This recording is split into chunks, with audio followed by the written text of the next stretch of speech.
Janabheri news కి స్వాగతం. Bulletin ముందుగా హెడ్లైన్స్ చూద్దాం. Trump cabinet meeting. ట్రంప్ ముందే వాగ్వాదానికి దిగిన మస్క్ రూబియో.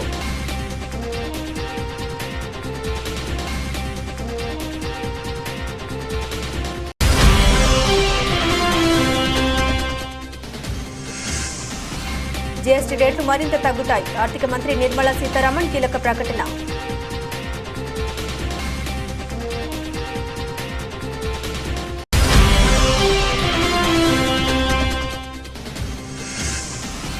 అంగన్వాడీ హెల్పర్లకు 1,00,000, వర్కర్లకు 40,000 గ్రాట్యుటీ. ఉమెన్స్ డే వేళ జీవోను అంగన్వాడీలకు అందించిన చంద్రబాబు.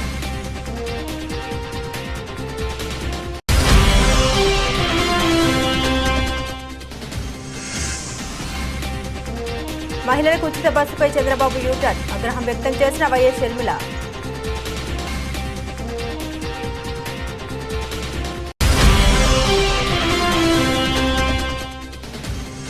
కాంగ్రెస్ లో బీజేపీ కోవట్లు. అగ్రనేత రాహుల్ గాంధీ హెచ్చరికలతో రాష్ట్ర కాంగ్రెస్ లో కలకలం. మోదీతో తనకు మంచి సంబంధాలున్నాయన్న రేవంత్.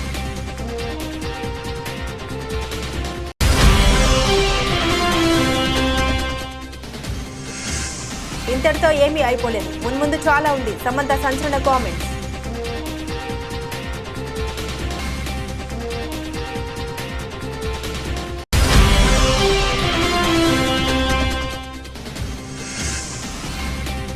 పచ్చడి రుణాలకు కళ్లెం. నిబంధనలకు కఠినతరం చేయనున్న రిజర్వ్ బ్యాంక్.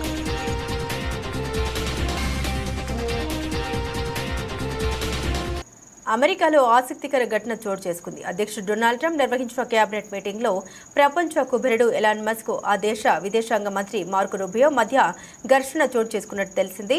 అధ్యక్షుడు ట్రంప్ ముందే ఇద్దరు వాగ్వివాదానికి దిగినట్టు సమాచారం. ఇద్దరు నేతల మధ్య మాటల యుద్ధం కొనసాగినట్లు అమెరికా మీడియా పేర్కొంది. రెండవసారి అధ్యక్ష బాధ్యతలు చేపట్టిన Trump department of government efficiency శాఖను ఏర్పాటు చేసిన విషయం తెలిసిందే. ఈ శాఖ బాధ్యతల్ని టెస్లా బాస్ ఎలాన్ మస్క్ కు అప్పగించారు. మెరుగైన పాలన, ప్రభుత్వంతో వృధా ఖర్చుల్ని తగ్గించేందుకు డోర్ శాఖ పలు కీలక నిర్ణయాలు తీసుకుంటుంది. ఇందులో భాగంగా వేల సంఖ్యలో ప్రభుత్వ ఉద్యోగుల్ని తొలగిస్తుంది. దీనిపై పెద్ద ఎత్తున విమర్శలు వెల్లువెత్తుతున్నాయి. దీంతో అప్రమత్తమైన ట్రంప్ కేబినెట్ మీటింగ్ ఏర్పాటు చేశారు. ఈ మీటింగ్ కు మస్క్ తో పాటుగా విదేశాంగ మంత్రి మార్కో రూబియో కూడా హాజరయ్యారు. ఆ సమయంలో మస్క్ మాట్లాడారు. ప్రభుత్వ శాఖల్లో పనిచేయని ఉద్యోగుల్ని తొలగిస్తున్నట్టు తెలిపారు. అయితే రూబియో మాత్రం ఎవరిని ఉద్యోగాల నుండి తొలగించేది లేదని వ్యాఖ్యానించారు. మస్క్ మాటలకు రూబియో సహనం కోల్పోయారు. ఇప్పటికే 1,500 మంది ఉద్యోగులు పదవి విరమణ చేసినట్టు తెలిపారు. తన ఉద్యోగుల్ని తొలగించాలంటే పదవి విరమణ చేసిన వారిని మళ్లీ విధుల్లోకి తీసుకోవాల్సి ఉంటుందంటూ సమాధానం ఇచ్చారు. అయితే మస్క్ రూబియో మధ్య వాగ్వివాదం వార్తలపై ట్రంప్ స్పందించారు. ఆ వార్తలను కొట్టి పారేశారు. తాను అక్కడే ఉన్నానని, మీటింగ్ ఘర్షణ వంటిది ఏమీ జరగలేదని స్పష్టం చేశారు Trump.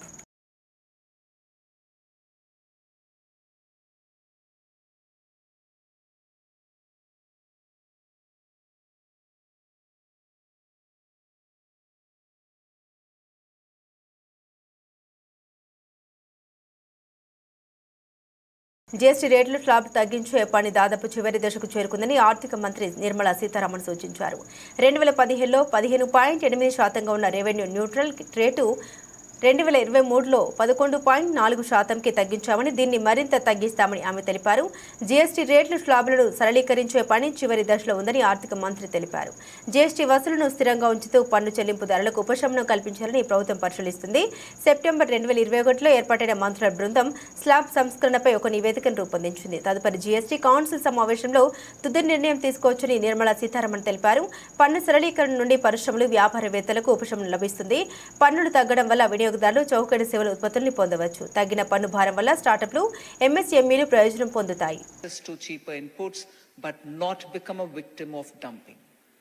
These are the balancing kind of acts that we have to do, and that I'm sure many of you all will agree, but I would still say it here, we do it in consultation with the stakeholders. It's not as if we sit in Delhi, we plan for it, and then we do it irrespective of what the stakeholder wants. And in the stakeholder, they are not one block. Within them, there are sections which prefer complete stoppage of dumped goods, and some sections which prefer a calibrated approach on it. So government's task it is to make sure that we plan for it and balance everybody's interests.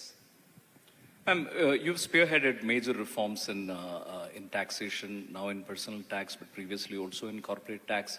Is it time now to look at a more comprehensive or rationalization of GST slabs? The IMF has also advocated it. Well, I think we've started this exercise. In fact, at the time when we started it, I would say it was late 22 when we started this exercise of rationalizing the GST, for the rates, for the number of slabs, and on the other side for compliance and the process itself. So the twin-pronged approach to simplify GST was started late 22, early 23. Some people were saying you're not even allowing to settle for the GST to settle. After all, it was launched in 2017. You're already starting to revamp it. You're not allowing it to reach its normal course to see what is an average earning that you can get out of it per month. And so there was an element of discouragement, but we didn't stop it. There were different groups of ministers who were looking at it. And every time there is a state government election and there is a change of ministers, we revamp the committees. But that work is almost reached a finale. Now, at this stage, there is one more look that I've taken it upon myself. The groups have done excellent work, but I still have taken it upon myself to once more completely review each of the group's works and then probably take it to the council to see if we can come to a final conclusion on, yes, we agree on these, yes, we have changed these, but some more work is required in some other, so we'll take it to the next council and so on. So we are very close to coming to a final call on some of the very critical issues: reduction, rationalization of rates, looking at the number of slabs and so on. Is there any possibility you can give us a glimpse into what is in store? Any more than you have said? I think I was very clear: reduction in rate. And that is not as though we are now exploitatively high in rates. I've said this number number of times. At the time when the GST was launched, the revenue neutral rate was somewhere 15.8%, meaning in simpler terms, any one particular item of GST tax or any item on which GST is levied, if you would levy it at 15% rate, you would still not have increased the rate for the consumer, nor have you have lost the revenue which has to come from it. You would get as much revenue, the burden will not be on the consumer. That was 15.8 on an average across the board. Since after the launch of GST until 23, we had already brought that 15.8 to 11.4, which means rates have come down. And 15.8, when it was launched, that average was itself lesser than what it was pre-GST. So let me dispel any doubting Thomases here that the GST has made life costlier after it was introduced. Item by item, I would challenge anyone to tell me if there is any one item for which the GST rate has gone up after the introduction of GST. And therefore, naturally, by inference, if 15.8 has become 11.4, it's only come down even further. So the clue that you want is it'll come down even further down. Fabulous. I think we can all, yes, applaud to this particular rationalization. Ma'am, let's come to the topic of private investment, which we have discussed at the ET Award stage last year as well. Analysts say private investment is happening, but it is... anganwadi వర్కర్లు హెల్పర్ల retirement వయసును 62 ఏళ్లకు పెంచుతూ ఆంధ్రప్రదేశ్ ప్రభుత్వం GO జారీ చేసింది. Retirement అనంతరం ఇచ్చే గ్రాట్యుటీని పెంచింది. దీని ప్రకారం అంగన్వాడీ హెల్పర్లకు 1,00,000, వర్కర్లకు 40,000 గ్రాట్యుటీ అందనుంది. ఆంధ్రప్రదేశ్ ముఖ్యమంత్రి నారా చంద్రబాబు నాయుడు ఇవాళ అంతర్జాతీయ మహిళా దినోత్సవం సందర్భంగా ప్రకాశం జిల్లా మార్కాపురంలో పర్యటించారు. మార్కాపురంలో నిర్వహించిన మహిళా దినోత్సవంలో పాల్గొని ఎస్హెచ్జి స్వయం సహాయక బృందాలు ఏర్పాటు చేసిన స్టాళ్లను చంద్రబాబు పరిశీలించారు. ప్రారంభించారు.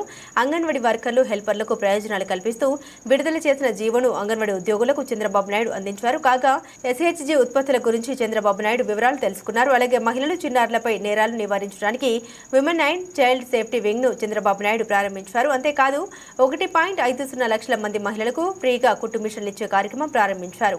మహిళా ర్యాపిడో డ్రైవర్లను ఆయన ప్రశంసించారు. SHGలు తమకు వస్తున్న ఆదాయం గురించి వివరాలు తెలిపారు. అరటి వ్యర్థాలతో తయారు చేసినటువంటి టోపీని చంద్రబాబు నాయుడు పెట్టుకున్నారు. గుర్రెపు డెక్కతో పాటు అరటి, కొబ్బరి వ్యర్థాలతో పీచు తయారీతో ఆదాయం పొందవచ్చని చంద్రబాబు అన్నారు. SHGలు వీటిపై మరింత తెలుసుకోవాలని తెలిపారు. మీరే మాకు స్ఫూర్తి సార్ టెక్నాలజీ విషయంలో. అయితే అంతర్జాతీయ మహిళా దినోత్సవ సందర్భంగా మీరు టైం కేటాయించి మాతో ఇలా సెలబ్రేట్ చేసుకోవడం చాలా ఆనందంగా ఉంది. మిమ్మల్ని జీవితంలో మహిళా దినోత్సవ సందర్భంగా గుర్తు చేసుకోవాలి అంటే ఆ మహిళ ఎవరు, మిమ్మల్ని ఎంతగా ప్రభావితం చేశారు? మీ భార్య గారా, అమ్మగారా? ఎవరికి వారే. కానీ ఈరోజు మీరు ఒకసారి చూస్తే మా మిస్సెస్ ఉంది. ఎందుకంటే అందరికి కూడా ఒక ఆలోచన ఉండాలి. అవకాశాలు ఇస్తే అవకాశాలు ఉపయోగించుకోవాలి.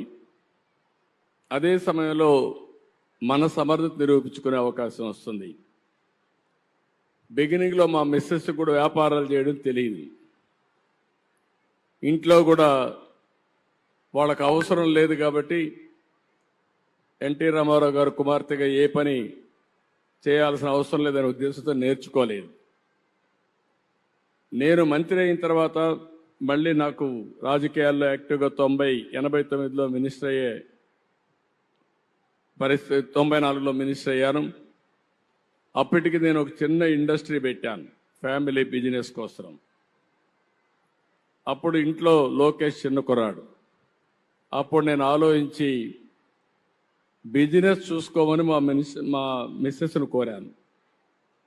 ఆవిడ రిలక్టెంట్గా రిఫ్యూజ్ చేశారు. బిగినింగ్లో నేను గట్టిగా చెప్పాను, ఎవరో ఒకరు చూసుకోవాలి, నేను మంత్రిగా ఉన్నాను, నాకు టైం ఉండదు, అది కాకుండా బిజినెస్ చూడడం కరెక్ట్ కూడా కాదు అని చెప్పితే యాక్సెప్ట్ చేసింది.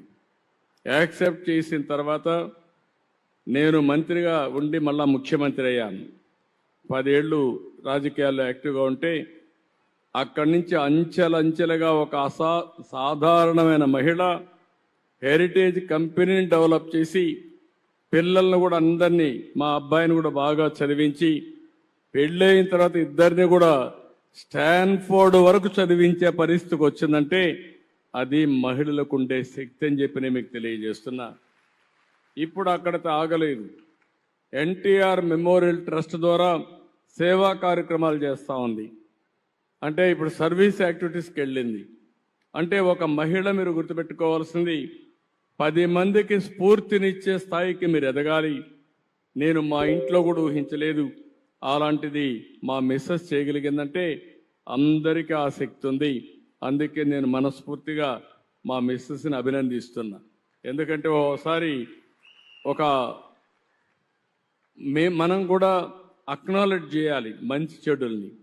అలాంటి మంచి చెడులు చేసినప్పుడు నాకు ఎలాంటి ఇబ్బంది లేకుండా అన్ని పనులు చూసుకోవడమే కాకుండా అవసరమే 10 రూపాయలు ఇచ్చే శక్తి కూడా సంపాదించుకునేది.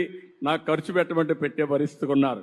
నేను రాజకీయాల్లో సంపాదించలేం కాబట్టి వ్యాపారాల్లో సంపాదించే పరిస్థితికి వచ్చారు. కాబట్టి this is a great day. ఎందుకు ఈ మెసేజ్ ఇస్తున్నానంటే కష్టపడితే మీరందరూ కూడా ఒక పెద్ద ఎత్తున పేరు తెచ్చుకునే అవకాశం వస్తుంది. అది ఒక రోజులో కాదు, నిరంతరం ఆలోచించాల్సిన అవసరం ఉంది. Absolutely sir. మీ తల్లిగారి విషయంలో మిమ్మల్ని బాగా ప్రభావితం చేసిన ఒక సంఘటన మాతో క్లుప్తంగా పంచుకుంటారా? ఇది మనందరికి కూడా తల్లి జ్ఞాపకాలు ఎప్పుడూ ఉంటాయి. మా మదర్ కూడా అందరం అరిగానే మధ్యతరగతి కుటుంబం. వ్యవసాయం మాకు ఆధారం. మేము చదువుకునేటప్పుడు నిద్రలేసి తెల్లవారుజామున నిద్రలేసి మాకు వంట చేయడం. నేను హై స్కూల్కి పోయేవాడిని. అందరి మారిగా నా జీవితం కూడా. హై స్కూల్కి పోతే చంద్రగిరి 6 కిలోమీటర్లు 7 కిలోమీటర్లు నడవాలి. 6 కిలోమీటర్లు నడవాలంటే 9:30 స్కూల్కి పోవాలి. ఇక్కడ 6:30, 7 గంటలకు బయలుదేరి తప్ప అక్కడికి రీచ్ కాలేము. 6:30కు నేను బయలుదేరాలంటే మధ్యాహ్న భోజనం మళ్ళా మాకు అప్పట్లో వండి మాకు క్యారీర్ ఇవ్వాలి. అంటే అప్పుడు పొట్లాలు కూడా కట్టేవాళ్ళం. క్యారీర్ తీసుకుపోవాలంటే మళ్ళీ తీసుకురావాలి కాబట్టి ఈ మరిగా పొట్లాలు ఇప్పుడు చేస్తున్న ప్యాకెట్ చేసి ఇచ్చేసేవాళ్ళు. దాన్ని పుస్తకాలతో పెట్టుకొని బ్యాగ్లో పెట్టుకొని వెళ్ళేవాళ్ళం. అంటే 5 గంటలకు నిద్రలేసి 4 గంటలకు నిద్రలేసి వంట చేసి మాకు స్నానాలు చేపించి స్కూలుకు పంపించేది. అక్కడి నుంచి ఓసారి ఆలోచించేవాడిని, ఎవరన్నా గెస్ట్ వచ్చినా బంధువులు వచ్చినా, నేను రాజకీయాల్లో గెస్టులు వచ్చినా వంట చేసేవాళ్ళు.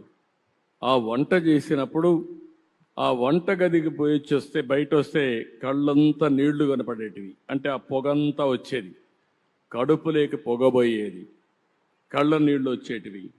అది చూసిన తర్వాత నాకు అనిపించింది, ముఖ్యమంత్రి అయిన తర్వాత నా తల్లి పడిన కష్టాలు ఏ ఆడబిడ్డ పడకూడదనే ఉద్దేశంతోనే దీపం ద్వారా వంట గ్యాస్ సిలిండర్లు మీకు ఇచ్చాను. దేశంలో ఎవరికీ ఆలోచన రాలేదు. మా తల్లి కష్టాలు చూశాను. అందుకే నా ఆడబిడ్డలు అవస్థ పడకూడదనే ఉద్దేశంతో 95, 97లోనే ఆడబిడ్డలందరికీ గ్యాస్ సిలిండర్లు ఇచ్చాను. ఇప్పుడు మళ్ళీ కొంతమంది రేట్లు పెరిగాయని మళ్ళా కట్టెల పొయ్యి పెట్టుకుంటా ఉంటే ఇది కరెక్ట్ కాదని దీపం 2 కింద మళ్ళీ 3 సిలిండర్లు ఉచితంగా ఇచ్చే కార్యక్రమానికి శ్రీకారం చుట్టాను. ఇది స్ఫూర్తి. అధికారం కోసం ఎన్నికల్లో మహాశక్తి పేరిట ప్రకటించిన ప్రత్యేక మేనిఫెస్టోను కూటమి ప్రభుత్వం నీరుగారుస్తోందని అసెంబ్లీలో మంత్రి సంధ్యారాణి చేసిన ప్రకటన రుజువు చేస్తుంది.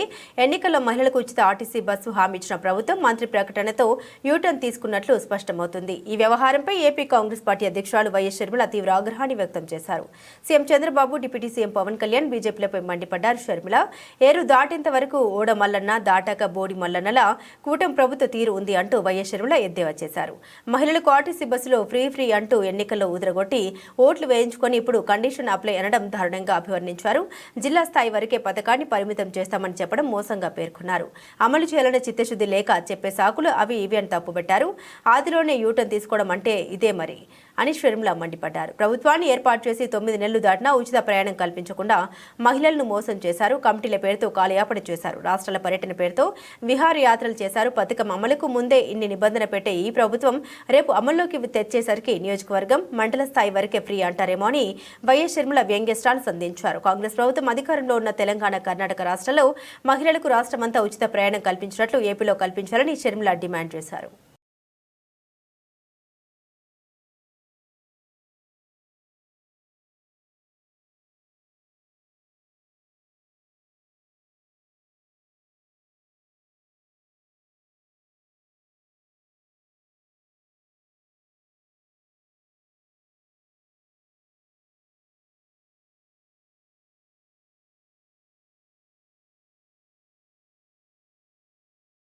ఒకే రోజు తేడాతో సీఎం రేవంత్ రెడ్డి మోదీతో తనకు మంచి సంబంధాలు ఉన్నాయని చెప్పడం, మరోవైపు కాంగ్రెస్లో బీజేపీ కోవట్లున్నారని రాహుల్ గాంధీ వ్యాఖ్యానించడం సంచలనంగా మారింది. ఈ వ్యవహారం రాష్ట్ర కాంగ్రెస్లో కలకలం రేపుతుంది. రాహుల్ గాంధీ చేసిన వ్యాఖ్యలు కేవలం గుజరాత్కే పరిమితం అవుతాయా లేక తెలంగాణకు కూడా వర్తిస్తాయా అంటూ పార్టీ నేతలు ఆరోపిస్తున్నారు. ముఖ్యంగా రాహుల్ వ్యాఖ్యల ఉద్దేశం వెనుక రేవంత్ రెడ్డి కూడా ఉన్నారేమో అన్న అనుమానాలు వ్యక్తమవుతున్నాయి. రేవంత్ రెడ్డి కాంగ్రెస్ సీఎంగా ఉంటూ ప్రధాని 3 సార్లు కలిశారు. సొంత పార్టీ సీఎంలకు లభించిన ప్రధాని అపాయింట్మెంట్ ప్రతిపక్ష సీఎం అయినా రేవంత్ కు ఎలా లభిస్తుందనే సందేహాలు కాంగ్రెస్ లో వ్యక్తమయ్యాయి. వారం రోజుల క్రితం హుటాహుటిన ఢిల్లీ వెళ్లిన సీఎం రేవంత్ మోదీతో భేటీ అయ్యారు. ఎప్పుడు పడితే అప్పుడు మోదీ అపాయింట్మెంట్ లభించడం, రేవంత్ అడిగిన పనుల్ని ప్రధాని ఆమోదించడంపై అనుమానాలు వ్యక్తమవుతున్నాయి. వాస్తవానికి సీఎం రేవంత్ రెడ్డి ఆర్ఎస్ఎస్ నేపథ్యం నుండి వచ్చారు. దీంతో కాంగ్రెస్ అధిష్టానం ఆయనపై మొదటి నుండి అనుమానాస్పదంగానే వ్యవహరిస్తుందనే అభిప్రాయాలు ఉన్నాయి. అనివార్య పరిస్థితుల్లో సీఎం చేసిందే తప్ప ఇష్టంతో కాదనే అభిప్రాయాలు ఉన్నాయి. సీఎం ఎప్పుడు ఢిల్లీ వెళ్లి ప్రధాని, కేంద్ర మంత్రుల్ని కలిసినా ఆయన వెంట కాంగ్రెస్ విధేయులైన సీనియర్ మంత్రులు, నేతలు ఉండేలా జాగ్రత్తలు తీసుకుంటుంది. మొదటి 2 సార్లు ప్రధానితో రేవంత్ భేటీ అయినప్పుడు డిప్యూటీ సీఎం పార్టీ వెళ్లగా, ఇటీవల 3వసారి మంత్రి శ్రీధర్ బాబు వెళ్లారు. పార్టీల ప్రభుత్వంలో జరుగుతున్న పరిణామాలపై కాంగ్రెస్ విధేయుల నుండి ఎప్పటికప్పుడు నివేదికలు తెచ్చుకుంటుంది. ఓవైపు సీఎంగా రేవంత్ నడిపిస్తూనే మరోవైపు ప్రత్యామ్నాయ ఏర్పాటు చేసుకుంటుందనే చర్చ కూడా జరుగుతుంది. సీఎం రేవంత్ పక్కదారి పడితే పరిస్థితిని ఎదుర్కొనేందుకు పలువురు సీనియర్ నేతలను సిద్ధం చేసినట్టు తెలిసింది.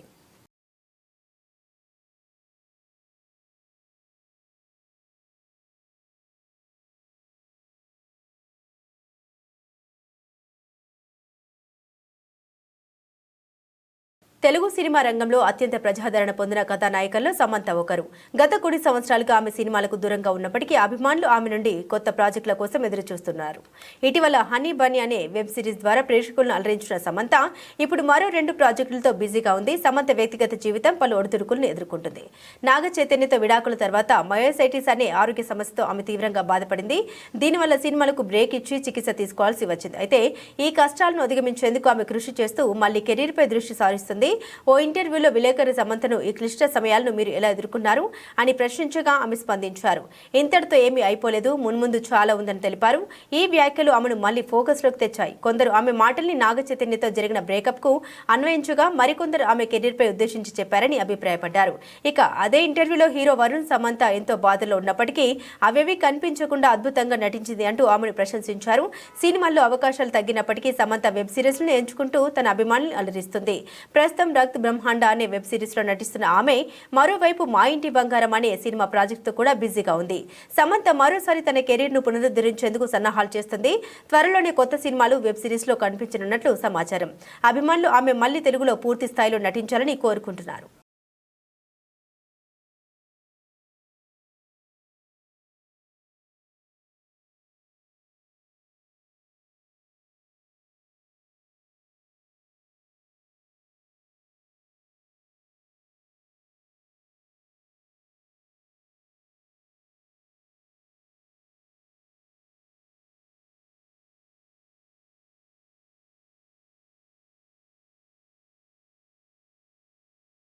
పసిడి రుణాలకు కళ్లెం వేయడానికి రిజర్వ్ బ్యాంకు సిద్ధమవుతుంది. ఇబ్బడి ముబ్బడిగా తీసుకుంటున్న గోల్డ్ లోన్లకు చెక్ పెట్టడానికి త్వరలో కఠిన నిబంధన అమలు తేవాలని చూస్తుంది. ఇందుకు సంబంధించి బ్యాంకులు, నాన్ బ్యాంకింగ్ ఆర్థిక సేవల సంస్థలు జారీ చేస్తున్న గోల్డ్ లోన్లపై నిఘా పెట్టాలని సూచించింది.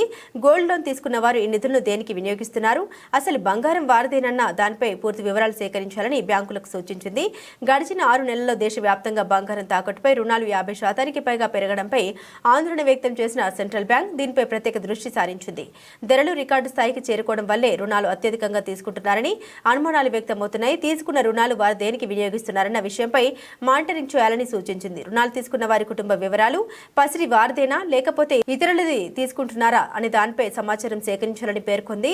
ఇటీవల కళ్లు తమ వద్ద ఉన్న బంగారాన్ని వేరే వారి పేరు మీద తీసుకుని ఇతర పెట్టుబడులు పెడుతున్నారనే సమాచారం ఆధారంగా ఆర్బీఐ ఈ నిర్ణయం తీసుకుంది. ఒకవేళ తీసుకున్న రుణాలు తిరిగి చెల్లించిన ఏడల ఈ బంగారాన్ని వేలం వేసే అవకాశం ఉంటుంది.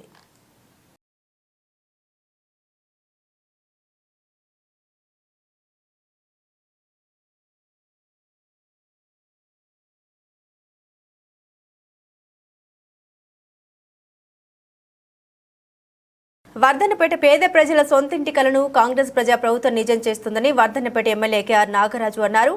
వరంగల్ జిల్లా వర్ధన్నపేట మండలంలోని వెంకట్రావుపల్లి గ్రామంలో శనివారం రోజున ఇంద్రమ్మ ఇళ్లకు ముగ్గుపోసి భూమి పూజ కార్యక్రమంలో వరంగల్ జిల్లా కలెక్టర్ సత్యశారదా దేవితో కలిసి వర్ధన్నపేట ఎమ్మెల్యే కేఆర్ నాగరాజు పాల్గొన్నారు.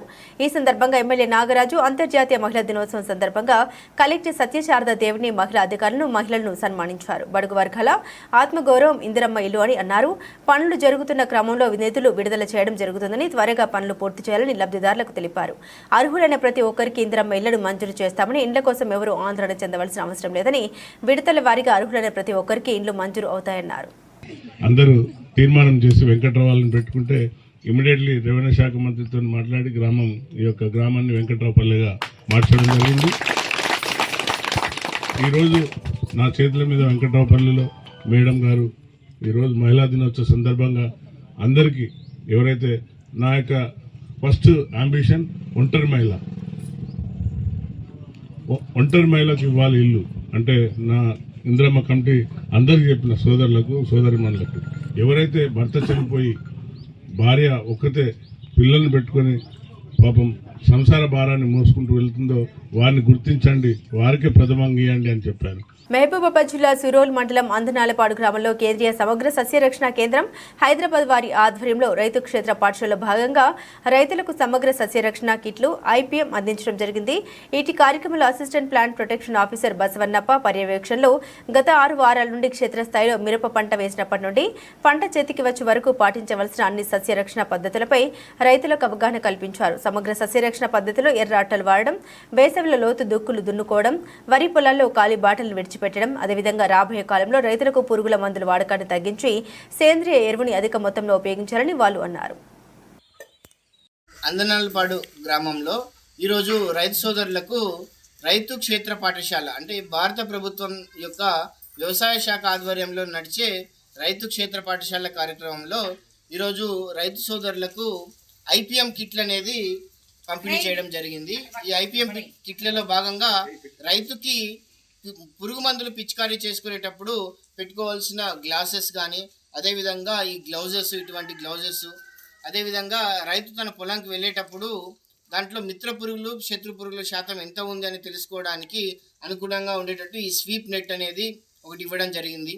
అదేవిధంగా రెక్కల పురుగుల్ని మనం పట్టుకోవడానికి ఇట్లాంటి లింగాకర్షక బుట్టలు అమర్చుకోవాలి అని చెప్పి ఆ బుట్టల్ని కూడా రైతులకు ఈరోజు మనకు వ్యవసాయ శాఖ ఆధ్వర్యంలో డిస్ట్రిబ్యూషన్ చేయడం జరిగింది.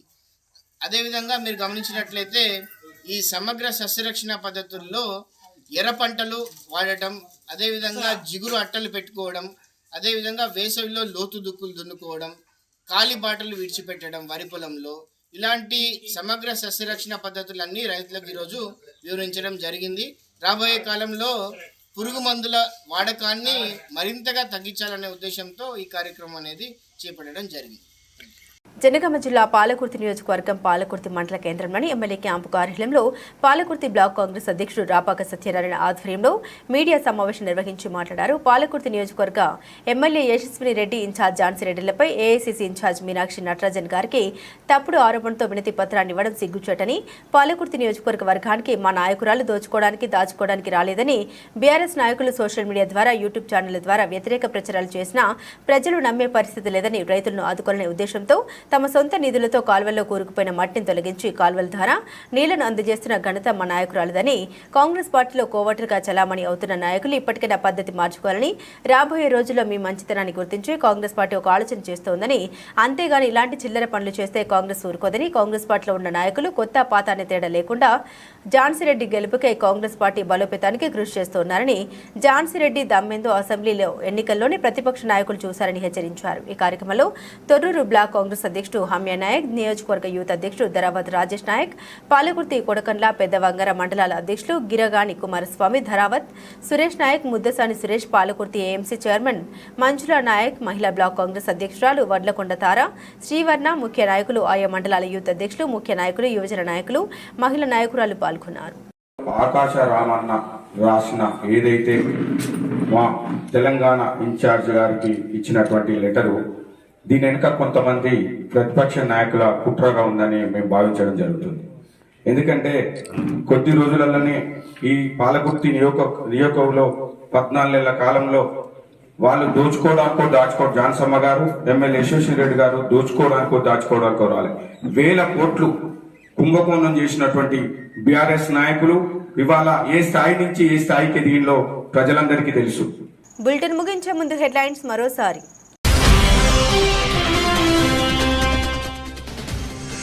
ట్రంప్ కేబినెట్ మీటింగ్, ట్రంప్ ముందే వాగ్వాదానికి దిగిన మస్క్, రూబియో.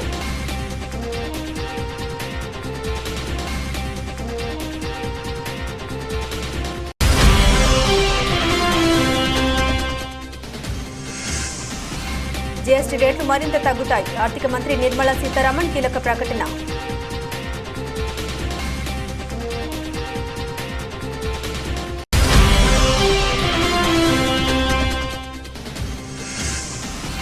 అంగన్వాడీ హెల్పర్లకు 1,00,000, వర్కర్లకు 40,000 గ్రాట్యుటీ.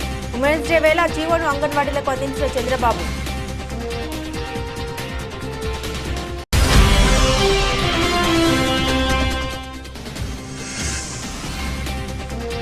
మహిళలకు ఉచిత బస్సుపై చంద్రబాబు యూటర్న్, ఆగ్రహం వ్యక్తం చేసిన వైఎస్ షర్మిల.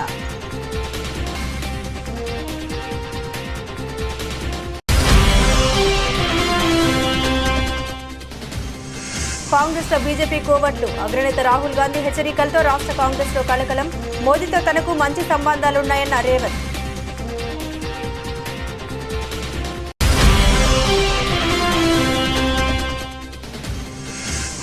ఇంతటితో ఏమీ అయిపోలేదు, మున్ముందు చాలా ఉంది. సమంత సంచలన కామెంట్స్.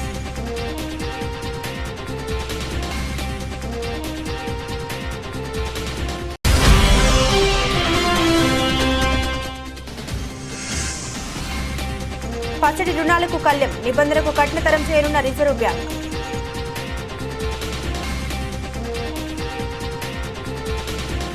ఇవి బులెటిన్లోని విశేషాలు. తిరిగి మరో బులెటిన్తో మళ్ళీ కలుసుకుందాం. అంతవరకు సెలవు. నమస్కారం.